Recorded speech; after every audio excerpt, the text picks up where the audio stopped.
Hello, hello. Welcome back to Let's Talk Ray Bradbury. If you've not subscribed to our channel yet, please do. So here on Let's Talk Ray Bradbury, we have been going through the collection, The Stories of Ray Bradbury. We are up to story number 54 of 100 in that collection, Dark They Were and Golden Eyed from 1949. Quick synopsis. Earth is at war, but some colonists have been arriving on Mars. They've gone to get away from the troubles of the Earth. There's about 1,000 of them so far.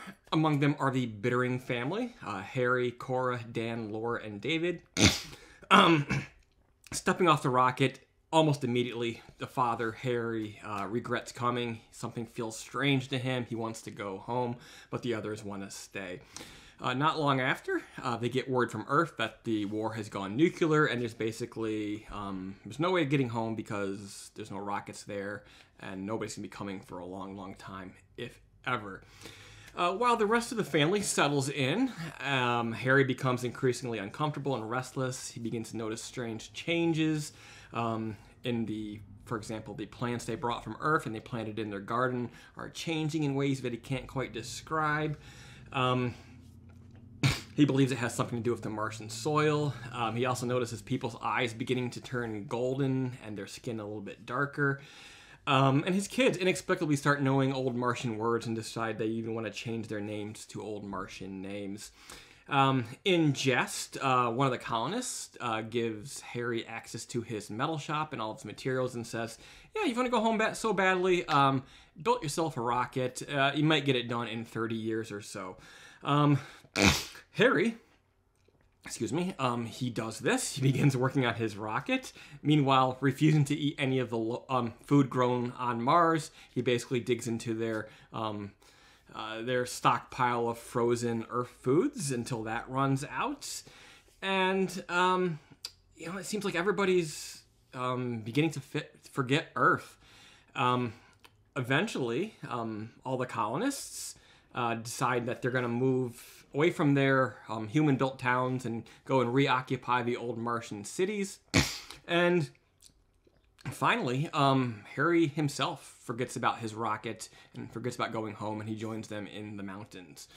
5 years later, the war is over on Earth. New rockets are arriving to colonize Mars again. The men get off the rockets. They find no signs of the human colonists other than their old dilapidated buildings, but they do find friendly Martian people living in the old Martian cities in the mountains, and they seem like nice people to them. But the humans plan on doing what they've done the first time, which is to come to this planet, mine it, farm it, change the names of the old locations and give them Earth names, and basically make an imperial nuisance of themselves. Wonderful little story. We're in 2022 now, but despite that it's been, in many cases, centuries, but at least half a century or more in some other places. The idea of colonization is still a pretty sore topic that comes up in a lot of conversation. But I think that this story speaks to a different, less often discussed part of colonialism, which is that the colonizers don't just come and change the places that they arrive at, but they get changed by that place. We see sometimes, as in the United States, a lot of our location names are in fact variations of the old original native words for the places. We also find that sometimes if people go and colonize a place where the peoples are already gone, they might reoccupy those places or build onto them or preserve them. Excuse me. Excuse me. But also, food is one of the most greatly affected things. People come to a place that isn't their home. They make new versions of their dishes using local ingredients, and also the mixing and the sharing of these ingredients and these ideas create new flavors, and over time, the culture becomes something completely different. I think we see this throughout the world.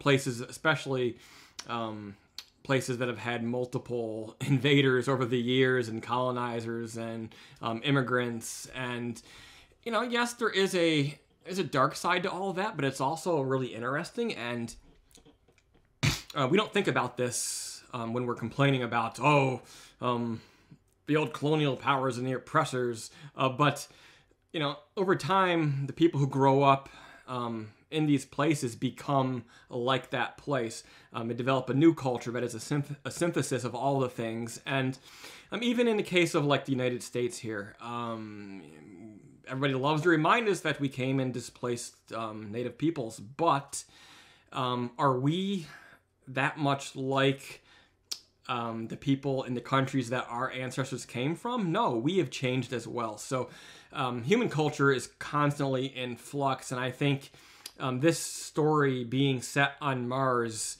sort of makes that all the more clear that despite being a sort of interesting, slightly supernatural science fiction story, it's also, like I said, a story, very much a story about what happens to people when they go to different lands and how they are affected by the place that they seek to colonize. It's not so simple as, oh, come and take a place over and it's yours forever. And no, you're going to be changed by the place you're in, just as we here in the United States have been changed by, centuries of being here. What are they going to do? Send part of me back to Germany, part of me back to England,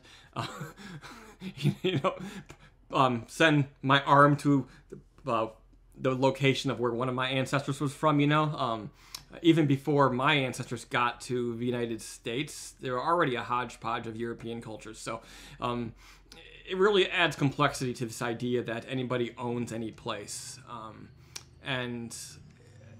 You can't change the past, but the past is what gets us to where we are today. And I think that it's very important to remember that wherever you go, you are changed by the place that you begin to occupy, and eventually you become, in a sense, native to that place because you no longer belong to where you came from before. So, all right, that was a little bit long-winded.